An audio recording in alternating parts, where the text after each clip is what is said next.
Dang it. Hey y'all, it's Teresa with Wander with Teresa. And I'm at Albertsons Safeway looking at the clearance rack. I'll try to go slow. I'm kind of, let's see, some Claritin, Tylenol, Mucinex Sinus Pack.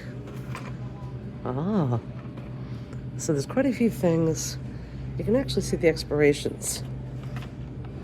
This is what I've been living on for the last 3 days because it's doesn't have the cough suppressant in it. So, gee whiz, that's expensive still.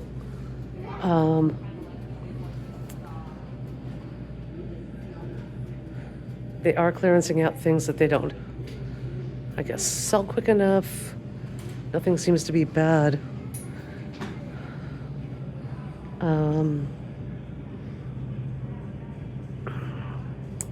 Haven't really looked at a lot of price tags or expirations.